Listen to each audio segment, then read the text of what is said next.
Dia ngelihat di depan mobil tuh sambil jalan Pak, bukan berhenti. Gua jalan, terus gue diliatin gini dari depan mobil itu ke gua, terus ke temen gua. Harusnya Ayo. dijorokin ke Iya. persneling gua ya. Lu makan nih persneling gitu. Atau giniin. Itu dia. Bro. Ada gue ingat banget ada pas anak bayi prematur pasang alat bantu pernapasan, pakai alat bantu. Coba lu dengar dulu. Kenapa gue bilang? Ini ada 4 orang ini, yang lain masih bingung-bingung. Wah. Kenapa? Dengar. Ada yang nyanyi, Pak. Nina Bobo.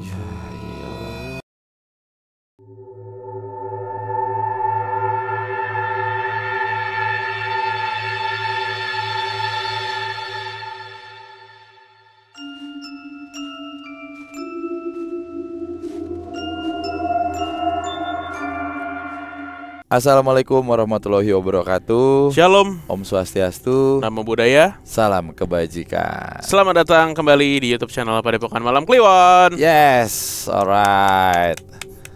Nih kita masih dalam episode seri yang sama episode berikutnya. Nih pakaiannya masih sama. Wah, ini teman Kliwon yang satu ini dokter ya. Mantap. Dokter-dokteran. Dokter kan science, Pak. Ini kan mistis. Nggak boleh ada di sini. Iya juga ya. Enggak. Selalu berdampingan. Hidup tuh berdampingan. Seperti keyakinan, ketuhanan, agama tuh semua berdampingan. Gitu. Betul, Pak? Betul. Kayak farmasi, kedokteran, rumah sakit tuh berdampingan. Dampingan. Nah, kayak Horor gitu. juga dampingan, Pak. Horor berdampingan. Iya. Sama siapa? Masjid, alun-alun biasanya berdampingan sama pasar. Betul. Wah, tapi kemarin gua ke rumah sakit langganan gua ya. Mana videonya ya? Rumah sakit yang bikin gua nyasar kalau lo teman Kliwon nih, Pak Dokter.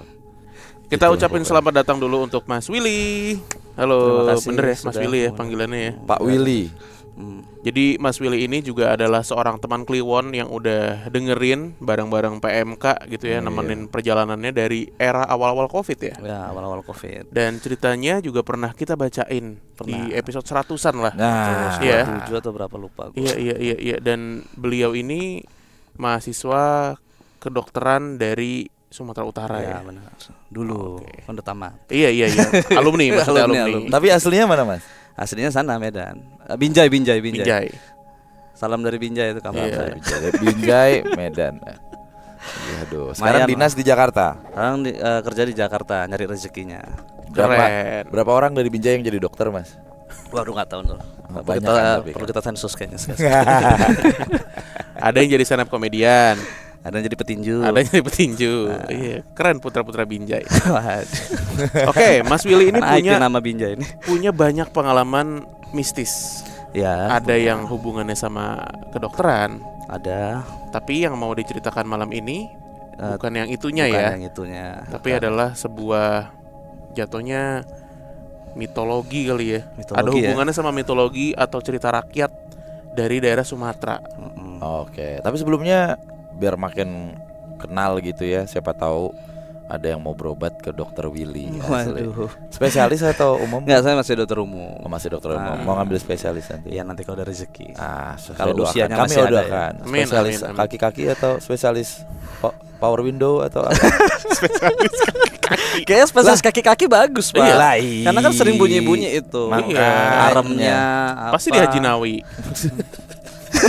Spesialis Anak mobil kaki-kaki, spesialis per. Itu kan Mau ambil potong-potong spesialis. statis gitu ya. Kaki-kaki. Habis itu naik mobil gini-gini loh, hasil muntah. Spesialisnya power steering. Lagian kok montir. Oke, Lagi siap. pakai nama spesialis ya mereka ya. Lah iya kan. Kan ahli. Ahli. Iya. Oke, silakan Mas Willy. Cerita langsung nih. Iyalah. Oke, gue langsung cerita dah. Ya. Oke, dulu tuh ceritanya ini pada waktu gua masih kuliah, tahun mungkin kalau nggak salah tahun 2013. Oke. Kalau nggak salah 2013-an ya. Nah, tahun 2013 itu gua berarti masih belum koas, gua belum masih kuliah biasa. Ya. Nah, Ceritanya sebenarnya singkat aja. Cuman ya ini pengalaman yang cukup seram juga kali bagi gua ya. Kemudian malam-malam karena rumah gua di Binjai, terus gua punya sahabat namanya Kevin. Nah, Kevin ini orangnya itu ateis. Tidak percaya agama, tapi percaya Tuhan. Percaya dia mungkin kali ya. Ah, Kita tanya-tanya kali ya. Iya, Tapi ini dia beda nih. mungkin dia orangnya skeptis lah, nggak percaya hal-hal gaib dari gua. SMP, SMA bareng sama dia, gua nggak pernah percaya namanya ada jin atau apapun itu. Ya udahlah, itu dari dulu ya. Karena Kevin nggak percaya sama sekali Nggak hal percaya gaib hal gitu ya. Gaib.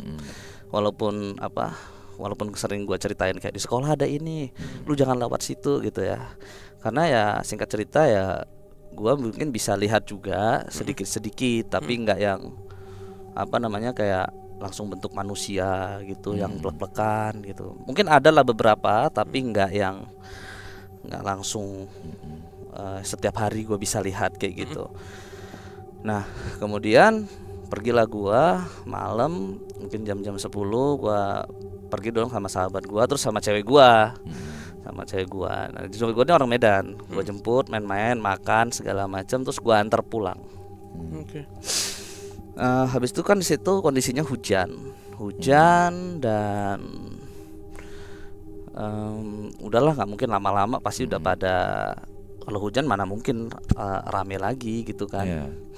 Jalan terus gua anter nih cewek gua ke rumahnya. Nah, rumahnya cewek gua ini di area Jalan Putri Hijau gitu. Nah, Jalan Putri Hijau, jalan situ gua anter pulang sama teman gua nih, si Kevin ini. Gua pulang melalui jalan yang di belakang, karena kan kita laki-laki nggak mungkin masa langsung pulang kongko dulu dong. Keren. Harus kongko dulu ya, jalan-jalan dulu sambil ngobrol-ngobrol lah. Kemudian gue jalan lewat dari belakang Jalan Putri Hijau, lurus nanti tembusnya ke daerah apa tuh, daerah kalau zaman sekarang itu katanya di Medan tuh daerah Putri Hijau juga, tapi nanti keluarnya kalau di zaman dulu itu keluarnya di Yuki Simpang Raya. Yuki Simpang Raya dulu ada di Medan itu. Ada. Tapi sebelum gua sampai ke sana itu perjalanannya kan gua jalan pulang itu mungkin seingat gua ya jam 12 kali ya, atau jam 1 lupa gua. Jalan mobil gua Avanza. Gua duduk sebelah sini, nah teman gua Kevin sebelah sini. Nah, gua di kursi penumpang. Jalan. Biasalah laki-laki kan pasti ngomong obrolannya sompral ya kan. Seperti misal obrolan sompral tuh gimana sih, saya nggak ngerti soalnya. Nah, itulah gitu. Seperti Gitu. kontit sensor mandiri. Sensor mandiri ya, biar nggak capek beliau. Biar. Kalau sompral saya kan masih yang berhubungan dengan diri saya. Sompralnya Mas Danu kan berhubungan dengan pemerintah. Oh, anjing. Pemerintah mana? Saya geri. Benar. Pemerintah Senegal. Iya. Siapa? Striker yang ngegolin ke Prancis. Siapa anjing? Mamadou Diarra. Enggak tahu gua pemain Senegal. Yang ngegolin di Prancis. El Hadji Diop. Iya. Oke. Lanjut sompral lah. Terus pokoknya ngomongnya kasar, ngomong nih sama kasar, Kevin ngomong nih. kotor, terus ngina-ngina ya biasa lah teman-teman kita gitu kan, sompral jahat lah. Sepanjang jalan itu gua jalan terus. Nah, jadi di daerah itu tuh ada jalan lurus, itu biasanya rame, itu ada kafe-kafe, tapi karena habis hujan dan sepi juga, gua jalan tuh, gua heran juga kok nggak ada orang siapa-siapa di jalan itu. Nggak ada siapa-siapa, beneran sepi. Tapi lampu jalan ada, lampu jalan tetap ada. Gua jalan lurus, kecepatan mungkin 80 gitu ya, lumayan cepat lah ya, gitu ya, 80 dengan omongan-omongan kotor seperti itu berkabut. Nggak pernah lah, jarang banget lah kayaknya di kota Medan tuh bisa berkabut gitu. Berkabut, kemudian gue jalan lurus bawa mobil, tiba-tiba gua lihat nih, ini kan jarak kabut itu mungkin sekitar hanya 5 atau 6 meter tuh, saking tebel, lumayan tebel bro. Habis itu cahaya-cahayanya kan masih cahaya jalanan, gua bawa mobil masih lurus nih, masih ngomong-ngomong, tiba-tiba gua ngelihat di ujung jalan itu ada orang berdiri. Oke. Orang berdiri di ujung tuh. Mungkin jaraknya cukup jauh ya. Berapaan ya katanya. Semua jalan lurus, gue lihat ada orang berdiri di tengah. Ngapain ini orang di tengah? Tapi yang anehnya, lu tahu pernah lihat aurora nggak? Kan ya, di Windows kan ada kan. Aurora borealis. Nah, itu kan. Iya, di Northern Light lah. Tiba-tiba gue jalan, gue ngelihat tuh kayak ada di ujung itu karena berkabut ada orang satu dan ada kayak aurora di antara kabut-kabut itu, tapi lebih kayak orang-orang main-main center yang hijau-hijau itu. Nah, warnanya hijau gitu, warnanya hijau, semburat-semburat gitu ya. Nah, semburan gitu, dan itu besar Pak, bukan kayak cuman satu biji, tapi itu benar-benar besar gitu, gimana ya? Iya. Sebesar gedung-gedung di sebelah juga gitu, dan itu besar Pak, dan dia sendiri di tengah. Cahayanya cukup gede. terang gitu dan besar. Makanya gue liat kayak ada aurora, nggak mungkin dong masa di merah ada aurora nih, gue halu atau gimana gitu. Gue jalan karena kabut, gue takut juga ya, kabut banget ya. Gue jalan. Nah tiba-tiba tuh mendekat, yang dari tengah tuh, tek. Oh iya. Dari depan mendekat, tek, depan mobil. So dia kayak nge-glitch gitu ya. Jadi kayak apa? Kayak nge-glitch ya, pelan. Tiba-tiba depan mobil Pak. Nah di depan mobil ini, gua kan pasti ngerem, ya kan, karena gua ngelihat, wah ini apa ini gitu kan. Gua takut juga tabrak atau gimana. Gua agak melambatkan mobil. Habis gua melambatkan mobil, nah dia di depan mobil ini, kap mobil, dia di depannya gini, berdiri sambil melotot gini, kemudian dia ngelihat di depan mobil tuh sambil jalan Pak, bukan berhenti. Gua jalan, terus gue diliatin gini dari depan mobil itu ke gua, terus ke teman gua, terus ke teman gua lagi, terus ke teman gua lagi gitu. Diplototin kayak marah gitu kan. Nah, penampakannya itu di mata gua tuh kayak apa yang gua lihat itu perempuan gadis ya perawakannya. Terus dia memang dengan baju warna hijau. Terus kemudian setelah dia muncul di depan sini, gue masih pelan karena gue lihat ini kayaknya bukan manusia ini. Iyalah, dia terbang gitu kan. Ini kan mobil jalan. Mobil jalan. Jadi ya gue kayak dia kayak terbang mundur. Ya mundur gitu sambil liatin gini. Anjir serem. Iya kan? Sambil lihat gini Pak. Sambil benar-benar wajahnya tuh marah, melotot gini. Habis itu gue masih pelan. Akhirnya gue pelambatin mobil, kemudian dia pindah ke, ini kan lo teman gue nih Kevin. Di kaca mobil Avanza gue di sebelah sini. Oh di kaca samping. Ngapain ya? Ih najis. Nah teman gue ini kan benar-benar nggak percaya gitu kan. Jadi ya dia masih diam aja nih. Tiba-tiba kondisi kita semua diam di mobil, dia ngeliatin di sini. Terus gue masih jalan pelan. Mungkin gue di situ berpikir juga begini, kayak kayaknya gue ditegur nih karena sompral gitu ya, atau gimana gitu, nggak tahu lah, karena gue juga bingung juga ini kenapa gitu. Terus tiba-tiba udah berapa meter, dan itu sebenarnya kalau gue lihat sih jaraknya tuh nggak terlalu jauh, kayaknya jaraknya pun cukup dekat-dekat juga dengan kecepatan segitu ya. Habis itu gue turunin mungkin sekitar 60 atau 40. Udah dia nggak ada, temen gue udah di yang si Kevin ini cuman gini aja. Udah diem, udah lihat nih. Nggak tahu lah dia lihat apa enggak, belum tahu. Dia di sebelah sini, kemudian dia masih lihat tuh. Sekarang berapa jarak mobilnya? Habis itu hilang kan? Nah, kita jalan lagi nih. oke, gue harus berusaha keluar dari kesepian ini gitu Pak. Ibaratnya benar-benar nggak ada siapa-siapa gitu. Ini kenapa? Gue di mana gitu? Gue nggak tahu. Gue usaha supaya ya udahlah, lambat tapi pastilah gitu kita bisa keluar dari kabut yang membingungkan ini gitu. Terus ini kan mobil nih gue nih. Ya ini lu nih gue, ini gue nih lu Kevin. Jalan. Gue pikir udah nggak ada Pak. Tiba-tiba muncul di sini Pak. Duh. Di dalam. Tiba-tiba keluar kepalanya di antara bahu kita gini. Duh. Nah keluar dan dia ngelihat. Ini ibaratnya guanya nih, ceweknya nih gua ngeliatin lu. Habis itu gua ngeliatin lu. Mati lo. Ya udah gue jalan terus, tapi teman gue masih diam aja. Jalan terus, dia masih jalan terus. Jalan, kemudian udah hilang. Setelah dia mundur, kepalanya juga nggak ada.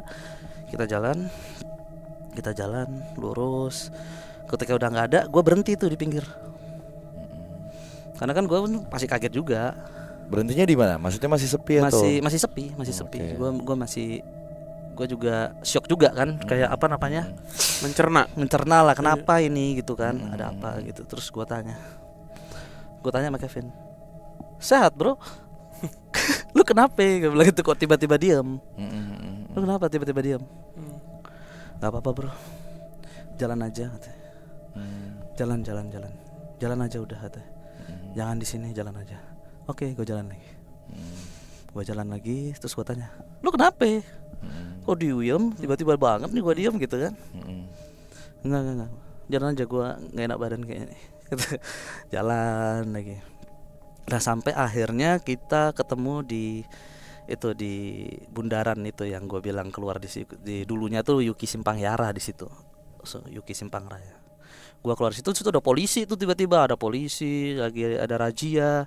Rame. Kan rame. Kenapa gua tadi sepi gitu kan? Gua keluar di situ, gua minggir tuh di sebelah kiri. Gua tanya lagi, lu kenapa? Lu kenapa bro? Enggak apa-apa. Gua belum jalan. Lu kenapa? Enggak apa-apa katanya. Enggak ada. Lu lihat kan? Oh, lu tanya gitu. Nah, langsung gue tembak. Lu lihat kan? Lihat apa katanya? Lu lihat kan? Terus dia nanya apa tadi tuh anjir katanya. Iya. Apa tadi tuh anjing katanya. Anjir apa itu tadi katanya. Terus gue bilang, ya mungkin tadi kita ditegur mungkin karena kita kan ngomong-ngomong kasar tadi gitu kan. Tapi di sisi lain gue ya ketawa-ketawa juga sama dia, mampus lu gue bilang. Terus selama ini lu kan nggak pernah nggak pernah percaya hal-hal gaib lu ya. Dari situ gue menang tuh sama dia tuh kayak lu rasain. Iya enak banget tuh. Lu rasain tuh. Dor gitu. Lu rasain, lu lihat itu. Lu lihat. Itu si wanita tadi saya bilang. Siapa itu bro? Nggak tahu, gue bilang. Cuman kalau dari perawakannya ini kan di daerah Sumatera, gue merasa kayak apakah ini ya legenda di sana kan kalau udah hijau-hijau ya gue teringatnya apakah ini putri hijau gitu. Apa? Apakah ini putri hijau gitu. Oke. Ada ya legenda? Ada dulu. Cuman ya sejarahnya nanti kita ceritain lagi mungkin. Tapi ya gue bukan ahli sejarah ya. Gak apa-apa. Offer aja biar teman Kliwon juga nyari. Iya jadi gue jalan, gue bilang itu tadi apa bro? Anjir kali. Kenapa dia begitu? Kenapa muncul? Gue nggak pernah seumur hidup begini. Baru kali ini gue hidup dan gue lihat jinnya sama lu katanya. Dan sebelum gue kesini, gue pastikan lagi tuh, gue telepon dia. Lu gak seneng-senengin gue kan lu melihat apa yang gue lihat? Enggak, gue gak akan pernah lupa kejadian itu katanya. Oh, lu nelfon Kevin. Ya, gue telepon sebelum lagi. kesini. Sebelum kesini. Lu jangan ini jadi halu nanti gue bilang. Nah. Ya kan? Terus enggak, gue gak akan pernah lupa kejadian itu. Apalagi kondisi dia keluar kepalanya di antara kita. Itu serem sih itu paling horor dan gue nggak pernah mau itu lagi gitu ya. Iyalah. Tapi ya kembali lagi kalau gue karena ngelihatnya perawakannya cakep ya bro, bukan jelek. Ini kayak gadis orang Melayu yang cakep. Pak tetap aja Pak sekarang gini. Tapi nih. Serem. Betul. Lu kayak dimarahin cewek cakep gimana sih? Betul. Kalau di depan tuh benar. Sekarang gini. ketika ini jangan ditanya. Ini kan Pak Dokter, Bang Willy sama Bang Kevin. Kalau ada saya dan Danu, itu orang keluar. Avanza tuh tengahnya apa sih? Ada nyelos aja. Nyelos aja ya. Avanza 2000 berapa? 2005. Nyelos deh. aja. Tanpa saya kontak batin sama Danu, coba tanya Danu apa yang harus dilakukan. Apa lo? Sama kepala nongol di tengah gitu. Kejang-kejang. Sikut lah. Kalau nggak sikut saya giniin. Iya. Gitu. Iya kan? Bener. Iya. Ngapa? Refleks pertama lu apa, Pak? Gitu. Nongol gitu. Ya kita kan harus fokus gini bawa sekalian. mobil, Pak. Gitu. Paling nggak Kevinnya. Iya. Iya. Tapi kan first time dia, first Mana? time, Bro. Oh, iya. Kan? Harusnya dia ini dong. Iya. Dimajuin. Harusnya Ayo. dijorokin ke Iya. persneling gua ya. Lu makan nih persneling gitu. Atau giniin. Itu dia. Bro. Lagian Jangan lah. iseng Jangan banget. gitu. Apa, gimana dong? Kalau saya mah ngerem. Kan saya orang Jawa. Saya ngerem. Bentar, Mbak. Astaga. Kalau saya mah ngerem dulu. Lah dia nongol. Bentar ya. Mau banget nih gitu. Langsung merembah. Salah berarti lu taruh ke belakang Langsung merembah. jorokin. Langsung jeglek gitu ya. Harus lu tahu diri kalau gitu langsung keluar, Bro. Aduh, anjing. Main gini. Langsung sondorin, Bro. Aduh. Jorokin palanya. Langsung merembah Astagfirullah. bangkunya. Iya. Terus akhirnya Akhirnya lu pulang. gue pulang, temen gue udah pucet, udah lemes, gue minta pulang aja bos, katanya gue udah nggak sanggup nih, entah apa. Shock ya, shock lah ya, shock. karena pertama kali mungkin ya. Iya. Nah, terus sudah sampai pulang ke rumah, kita tidur, besok paginya gue ini ke rumah cewek gue lagi. Nah, Gue ceritain dong kejadian itu, ada apa sih di jalan itu kok aneh banget gitu kok. Kenapa ya? Gue bilang ini yang ngeliasain bukan gue aja, tapi temen gue ini si Kevin, lu tahu kan dia nggak pernah percaya hal-hal begini. Saya bilang dia benar-benar nggak ada itu namanya hantu-hantu lah, ini nggak ada, itu masalah mindset katanya gitu kan. keren. Ya kan, dia selalu sekeras kepala Sebelum itu. ini. Sebelum kejadian Iya. ini, Bro.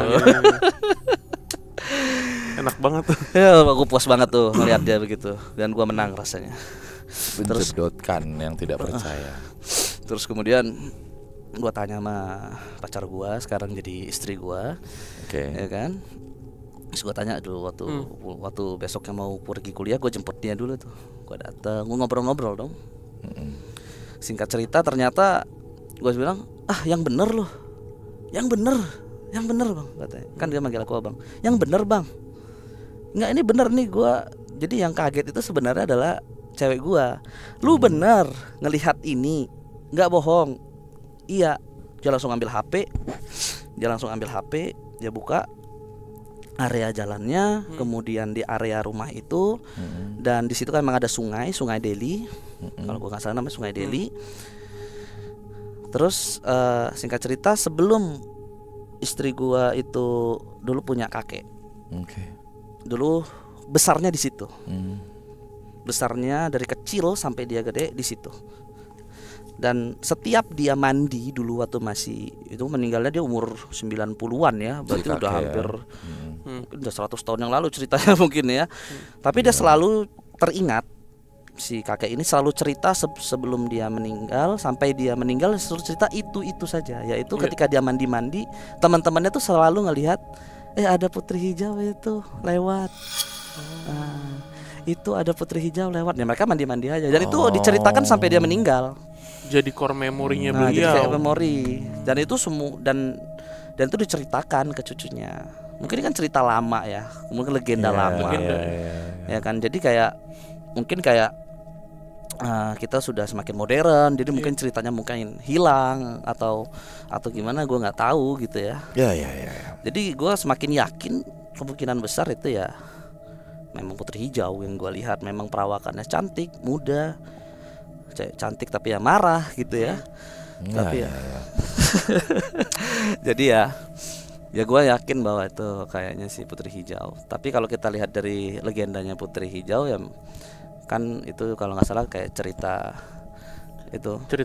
ini ya, antara kerajaan Majapahit sama Pasundan. mungkin ya, cerita masalah percintaan juga triggernya gitu. Jadi memang itu kan memang ada istananya di sana, dan abangnya itu berubah menjadi ketika mereka perang jadi kerajaan dari, ini mohon maaf ini ya, saya nggak apa-apa.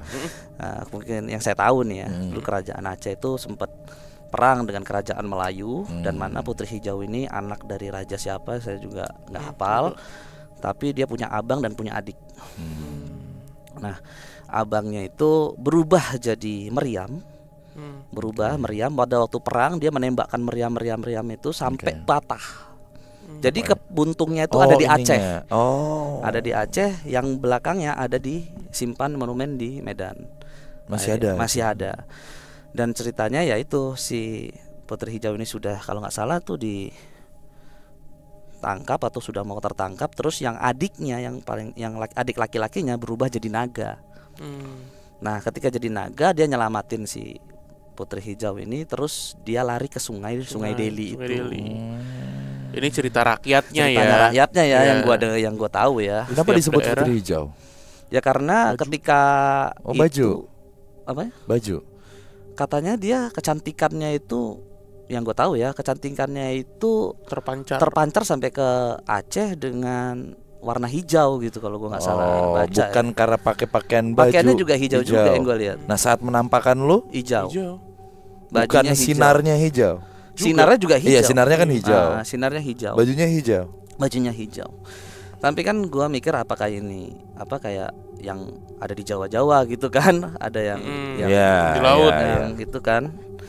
Tapi ini kan di Medan, bro. Itu kan jauh banget, bro. Ini Medan, bos. Perawakannya gimana, Bang? Jadi perawakannya itu ya memang masih muda, usia kayaknya masih muda banget lah, mungkin 20-an, cantik. Dan pakaiannya itu ya kayak pakaian Uniqlo? Bukan. Zara mungkin.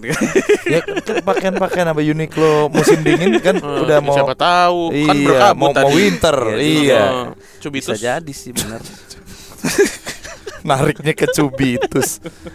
Dari Uniqlo, Zara nariknya ke Cubitus. Ini sudah bisa jadi sponsor nih kalian nih. Justru kayak memancing. Iya, bagus. Iya. Jenius sih. Pakaian kerajaan atau apa? Kayak baju saya lihat sih, yang lu lihat kayak apa? Saya ingat dulu tuh kayak pakai baju daerah lah, kayak mana ya? Iya. Baju apa ya? Bukan kemben, bukan. Ini bukan kemben, bro. Kemben kan biasanya kan di Jawa tuh ya. Intinya bukan gaun tapi kayak pakai baju daerah, kayak kebaya gitu. Kayak tapi ini. Posisinya emang dia memang semarah itu. Ternyata setelah dicari-cari tahu sama istri saya. Kayak gini nggak? Ya mungkin gitulah, gitu. Nah, apakah si hijau-hijau itu apakah seperti seperti naganya? Kita nggak tahu juga. Karena besar banget, Pak. Tapi lu berarti beruntung nggak sih? Beruntung di mare cakep sih. Enggak. Goib. Makanya tadi pacar lo ini kan, kamu beneran ngeliat itu gitu kayak nggak semua orang bisa punya kesempatan ketemu beliau nggak sih, ibaratnya gitu. Iya kali ya. Iya kan? Karena kan cerita tuh cerita lama dan siapa ya, cerita legenda. Gue kan kayak nggak percaya gitu, Pak. Atau mungkin istrinya Bang Willy kayak gitu bukan dalam beruntung, mungkin kayak cemburu kali ya. Serius lu? Oh, cemburu. Mohon cembokur aja. Dicintai dari dunia nyata sama dunia gaib kita, bro. Kalau ini gimana nih? Kalau ini apa? Putri Hijau. Ini dekat-dekat rumah dekat rumah istri saya. Ini. Oh, ini jangan, Pak. Hijau juga. Mending ditampakin hijau yang ini, apa hijau yang kepala lu ditongolin hijau yang ini gimana lu? Mau begini nggak bisa lu. Nah, ayo. Tapi jarak dari rumah dan ke rumah pacar berapa lama, Bang? Oh, itu alhamdulillah. Alhamdulillah 2 jam kayaknya. Itu maksud saya. Itu maksud saya. Itu maksud saya. Sebenarnya tempatnya dekat. Cuman berapa kilometer, cuman macetnya aja yang luar biasa. Jalan provinsi ya soalnya ya? Antara kota Binjai sama kota Medan gitulah. Tapi itu banget. ada jalan kayak jalan lintas gitu. Kalau pagi ya lo alhamdulillah. Macet banget di sana. Macet parah, Pak. Saya aja pernah dulu yang paling parah tuh 9 jam di situ. Baru pulang koas jam jam 9 sampai rumah jam 3, habis itu masuk lagi jam 6. Jadi udah tidur di rumah cuman ece-ece aja, cuman ganti cebok berangkat. Nggak mau ngekos. Wah, kalau ngekos Apa baru kepikiran sekarang? Iya. Kenapa nggak ngekos ya? nggak ngekos juga, cuman ngekos juga di sana buka kos ada kamar kos juga, cuman ya ngapain gitu kan. Hidup Iya. gua butuh pulang ke rumah juga itu kan. Dan Ya pasti bener sih. Kayak Jakarta Bogor lah. Jakarta Bogor tuh juga sekarang 2 jam. Cuman nggak sampai 9 jam juga sih. waktu itu mungkin ada kecelakaan, jadi tuh paling parah sih tuh. Iya. Kayak Ngerasain puncak di situ. itu, puncak lagi arus mudik atau libur panjang tuh. Pak, puncak 14 jam Pak. Iya. Kemarin ya. Nah, Chaos 17 jam. Tuh gua mau berangkat tuh ke situ, cuman nggak jadi. Ya ampun, Alhamdulillah Pak, gua juga 17 capek. jam. Jakarta Bali loh. Enggak, itu umroh pak. Iya bener juga sih. Itu seumroh tuh udah, harusnya sekalian umroh tuh. Udah sampai sana ya, udah sampai Arab Saudi ya. 2-0 lagi. Waduh. Oke. Ini Gitu. sebelum kita akhiri, mungkin kan pengalamannya Mas Willy banyak ya. Mungkin bisa diceritain sedikit ya Mas, yang pas yang dulu kita bawain di Spotify. Oh yang Boleh cerita itu ya. Iya, boleh. karena itu ceritanya ini juga tuh. Ya. Nyebelin juga. Nyebelin juga ya. Ya jadi ya dulu tuh waktu gua koas, waktu itu gua lagi jaga malam di stase anak. Stase anak ini cukup besar dan itu kan pusat rujukan tuh di Medan. Jadi semua pasien yang berat-berat itu di situ gitu, rata-rata pusat rujukan.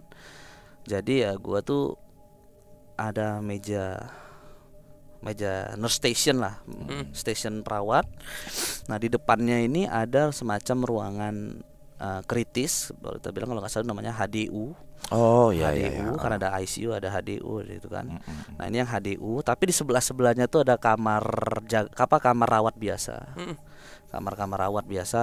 Habis itu di sebelah kanannya dari nurse station ini ada tempat untuk bayi-bayi yang baru lahir di situ. Tapi yang ada yang sakit, ada yang sehat juga di situ sebelah kanan. Gua lagi duduk ngerjain tugas lah, pasti banyak kan buat laporan pagi dan lain-lain. Gua jaga di situ sendiri. Jadi di kamar HDU ini depan-depanan ada kacanya. Ada kaca, Pak. Nah, ada kaca dan itu ada 3 bed. 1, 2, 3 gitu. 1, 2, 3. Dan toilet di ujungnya. Jadi kamar ini dari nurse station tuh lurus ke sana itu ada pintu lagi terbuka. Itu ke pohon. Pohon gede Kayak ada gitu. pohon gede, entah taman, entah apa, tapi kayak gelap lah. Gak pernah juga gua ke situ. Tapi itu kosong lah, nggak ada siapa-siapa. Gua jaga, perawat entah di mana, saya nggak tahu, mungkin lagi pada sibuk semua ya. Gua jaga, gua ngerjain. Tiba-tiba gua lihat di depan kaca ini kok ada kayak perempuan menghadap ke kaca. Oke. Berdiri aja menghadap ke kaca gitu. Menghadap ke kaca. Nah, pasien itu kan ada yang di bed 1, bed 2 yang di tengah, bed 3 yang di yang paling ujung tuh. Nah, itu yang di tengah ini sudah kritis. Sudah meninggal kalau nggak salah tuh, entah sudah meninggal atau saya lupa juga ceritanya itu ya. Meninggal lah yang di tengah. Akhirnya tinggal 1, 2, 3. Tinggal yang 2 kosong. Tiba-tiba yang di dalam ruang rawat biasa itu kondisi gawat. Jadi kan harus dilarikan masuk ke ruangan itu. Oke. Nah, jadi ketika tuh dok gawat gini tolong lapor ke senior gitu kan. Ya udah gue lapor. Bang ini ada kakak. Kak ini ada pasien gawat gini. Baru masuk HDU. Ya udah gue lari. Datang dia ke situ. Dia datang. Dia datang, kemudian kalau nggak salah tuh yang pasien bed nomor 3 itu dipindahkan ke nomor 2 karena masalah ada alat-alat yang mungkin dibutuhkan, kayak ada pemantau, kayak EKG, habis itu ada sharing pump dan lain-lain yang mungkin kalau ditaruh sebelah situ nggak tempatnya nggak cukup, Iya. ya jadi mungkin dia harus diterapkan di tengah, gitu. Jadi yang pasien baru datang ini ditaruh di ujung, yang nomor 3 pindah ke nomor 2. Nah ketika dia pindah, yang gawat kan yang baru datang, Oh ya, ya kan? logikanya demikian. Gitu kan. Iya. Nah selesai ngurus-ngurus yang itu, selesai. Nah yang bed nomor 2 ini tiba-tiba gawat. Yang tengah. Yang tengahnya tiba-tiba gawat. Oke. Ketika tiba-tiba gawat, selesai yang situ, tiba-tiba yang nomor 2 ini gawat. Tapi pada waktu gawat itu kan semua senior di situ, yang masih di bed nomor 3 tuh. Nah yang di bed nomor 2 itu tiba-tiba gawat. Saya lupa gawatnya apa, henti napas atau gimana. Itu padahal setahu saya juga mungkin nggak ini kali ya, mungkin baik-baik aja awalnya atau udah mulai sembuh atau gimana gitu. Namanya saya masih koas kan, masih bodoh-bodoh kan. Ya kan. Ya udah, terus tapi waktu gua lihat di bed nomor 2 itu perempuan yang di depan kaca itu di samping bayi itu. Nah, di samping bayi yang bed nomor 2, Pak. Samping bed nomor 2, liatin aja, dilihatin aja. Nunduk gitu. Nundung aja, liatin ke mukanya. Gitu. Walaupun gua ngelihatnya kayak samar-samar gitu. Liatin aja di bed nomor 2. Kemudian karena itu gawat pindah ke situ. Kemudian waktu semuanya pada rame-rame, saya kan koas kan, nggak bisa berbuat banyak kan. Yang pasti banyak senior kan. Saya nunggu di belakang, apa yang mau dibutuhkan seniornya saya siapkan gitu kan. Saya nunggu nih. Tapi perempuan tuh masih di situ, masih lihatin. Terus tiba-tiba di belakang saya nengokin gitu, saya ditarik sama orang, tarik ke belakang gitu. Sini kamu, katanya. Ih apa sih Pak, saya bilang. Apa sih, saya bilang, ini kan lagi gawat Pak.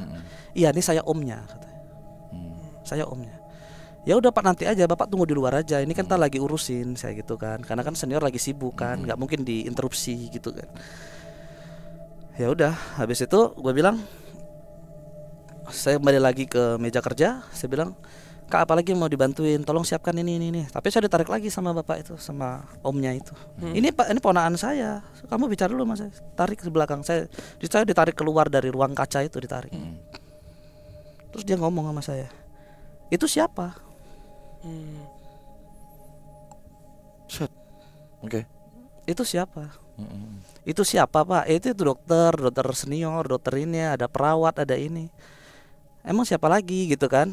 Udahlah Pak, saya mau bantuin, nanti saya dihukum ini kalau saya nggak, saya hilang gitu kan. Udah dok, sini kamu, katanya. Itu siapa, katanya. Yang mana, saya bilang. Yang itu, katanya. Yang mana, saya bilang gitu. Udahlah, kamu nggak usah bohong. Saya ingat banget, kamu nggak usah bohong. Saya tahu kamu bisa lihat dia, katanya. Nah lo. Oke. Saya tahu ya, kamu bisa lihat. Itu dari mana datangnya? Habis itu saya bicara keluar, Bapak kok bisa tahu? Gitu kan, aneh juga gitu, kok bisa gitu. Saya cuma lihat ya sewajarnya aja gitu kan. Saya nggak mau terlalu mempedulikan lah bagaimana. Tapi dia pasti nengokin bayi gitu aja.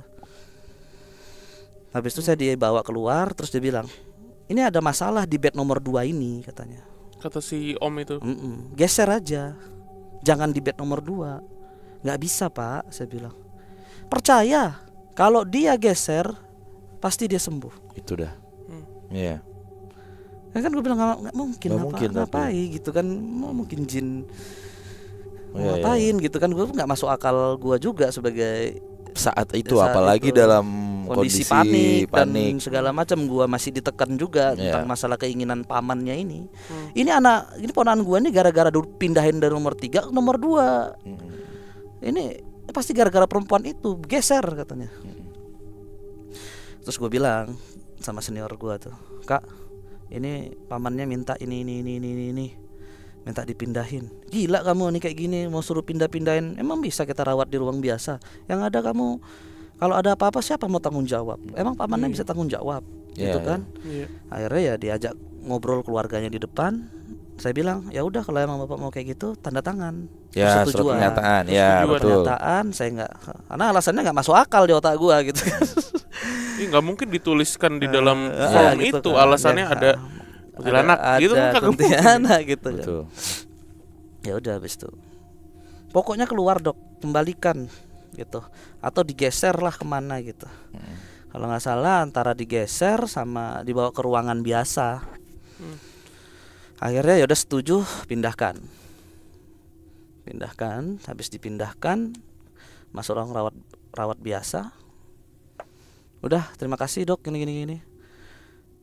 2 hari pulang, 1 hari atau besoknya pulang.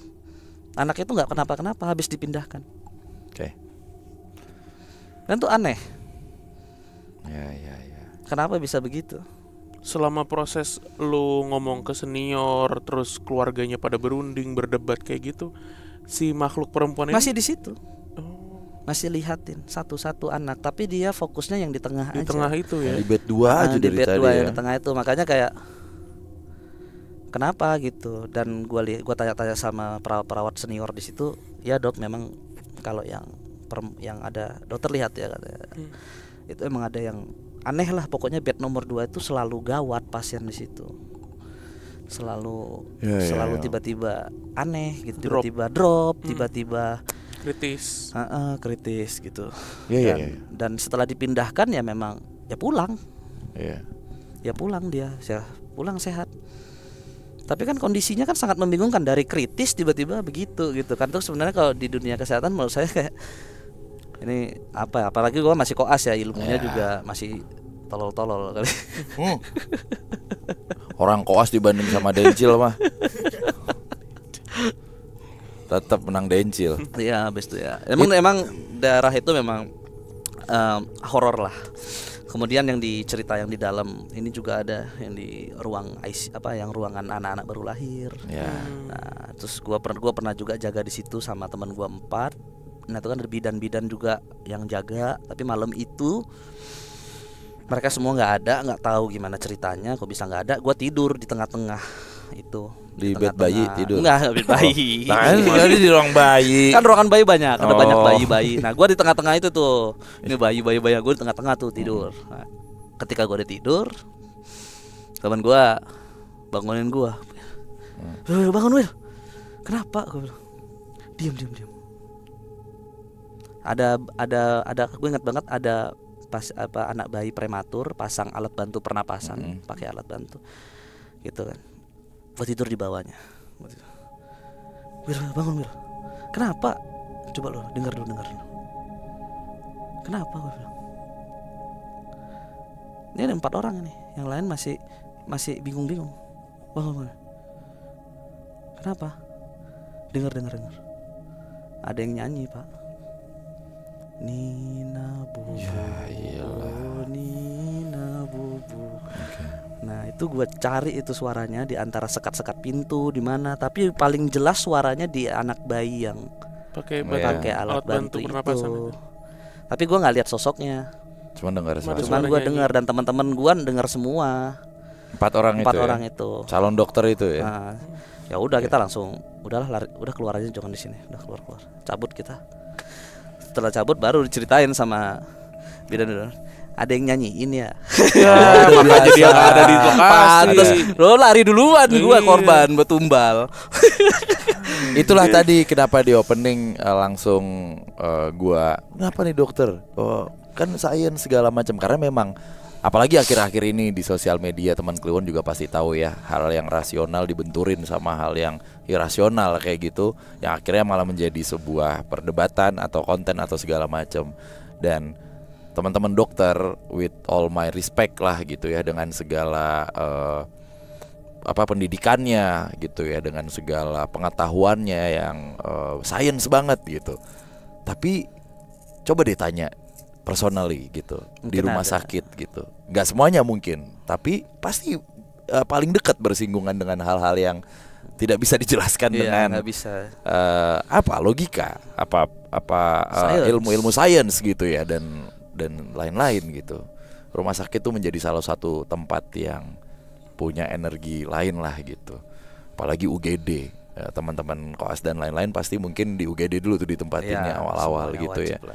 Dan tempat-tempat yang tadi Abang Dr. Willy ceritakan ini gitu ya. Dan ya itulah memang nggak bisa dipisahkan gitu, nggak bisa dibenturin gitu, udah berdampingan aja. Ya lu ada ya, gua Iya. kerja profesional aja. Dan pada akhirnya ketika itu kebentur ya sudah ada jalan keluarnya kok gitu ya, kayak tanda tangan persetujuan gitu dan lain-lain. Udah nggak bisa nih, ternyata sembuh ya udah gitu. Yang penting dokter juga sudah melakukan Safety juga sesuai dengan protokolnya gitu. Ya, menarik Karena kan lah. keluarga juga memaksa kan. Iya, Ya. benar. Kita nggak Itulah bisa berbuat dia. lebih. Oke. Mas Willy makasih banyak udah mampir ke PMK. Saya udah terima dengerin kasih kita sudah selama ini. diundang. Denger gak? Nih Navo, ada suara AC. Denger gak? Apa? Bakso kontol. Astagfirullah. Dadah. Kalau ini nggak apa-apa. Kalau ini nggak apa-apa. Dadah. Ya, thank you. Bye.